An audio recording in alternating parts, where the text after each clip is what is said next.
Alors, le CEPIC est une organisation européenne qui représente essentiellement des producteurs de contenu visuel d'une manière large.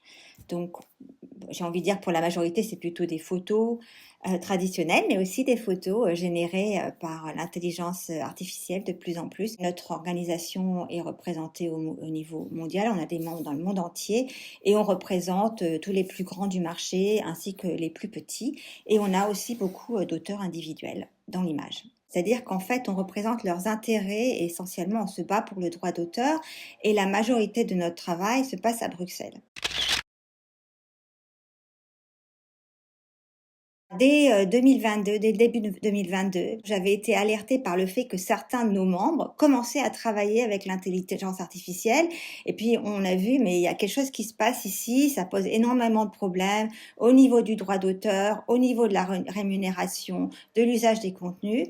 Et donc, très, très tôt, on a créé un groupe de travail sur l'intelligence artificielle qui, en octobre 2022, a publié un code de bonne pratique pour l'entraînement des données pour la production de contenu d'intelligence artificielle.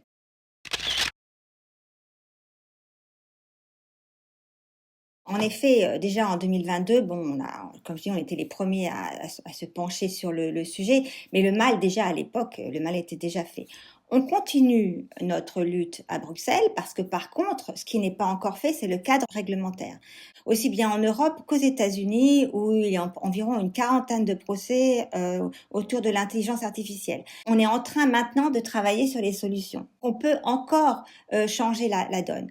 Ceci dit, c'est vrai que le fait que les grandes plateformes numériques aient déjà utilisé toutes les données pour entraîner leur système complique notre travail, dans le sens où au niveau réglementaire, j'ai envie de dire les législateurs qui sont, bon, ils font la loi, mais ils sont aussi des politiques ou ils répondent à des exigences politiques, hésitent entre respecter les droits, disons, de chacun, essayer de développer des solutions qui permettent aussi bien de l'innovation, mais aussi le respect des droits d'auteur.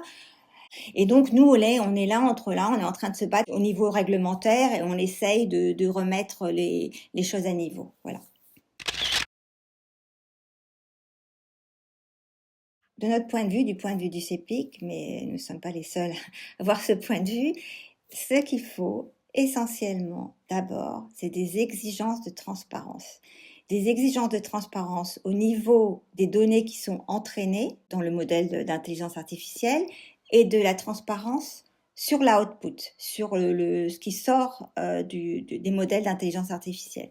Si on arrive au niveau réglementaire à obtenir un cadre légal suffisamment solide pour que les ayants droit puissent savoir si leurs données ont été utilisées et donc contrôler l'usage, en fait, je pense que c'est bon. C'est le A et le Z de ce dont on a besoin.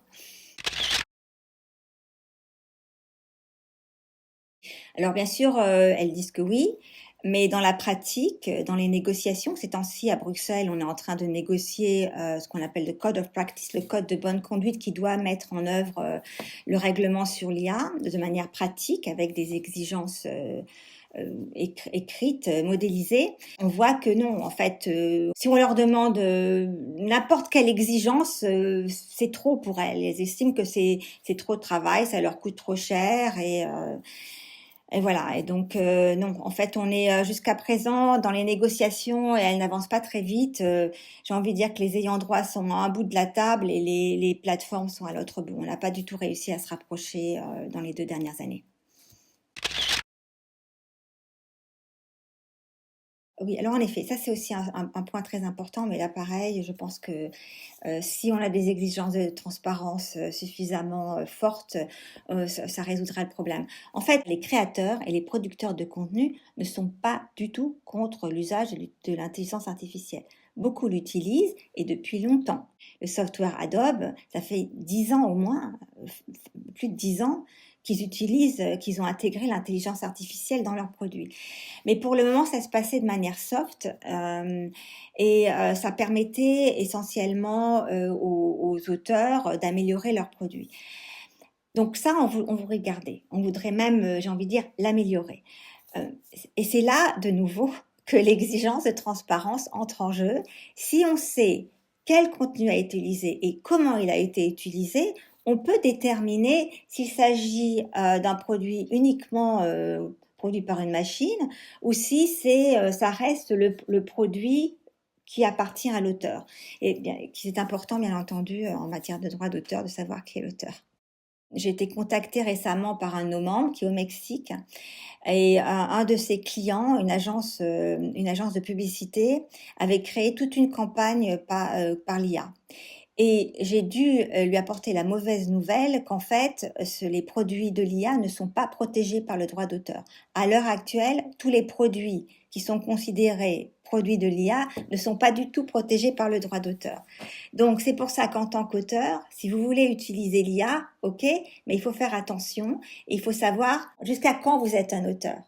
Voilà. Et là aussi, je pense que la transparence, si on sait quelles données ont été utilisées et comment elles ont été utilisées, on peut régler la question. Bien sûr que je suis optimiste. On trouve toujours des solutions, c'est une question de temps. C'est une question de temps, c'est une question d'argumentation. C'est vrai que ces temps-ci, c'est un petit peu difficile. Les négociations sont difficiles, les rapports de force sont inégaux, mais je crois que l'argumentation est du bon côté. Donc, je ne connais pas de société au monde qui souhaiterait détruire sa création pour un profit à court terme. Et même aux États-Unis, j'ai envie de dire même aux États-Unis, même avec Donald Trump au pouvoir, je reste optimiste que la création va trouver des moyens de s'exprimer et de reprendre ses droits.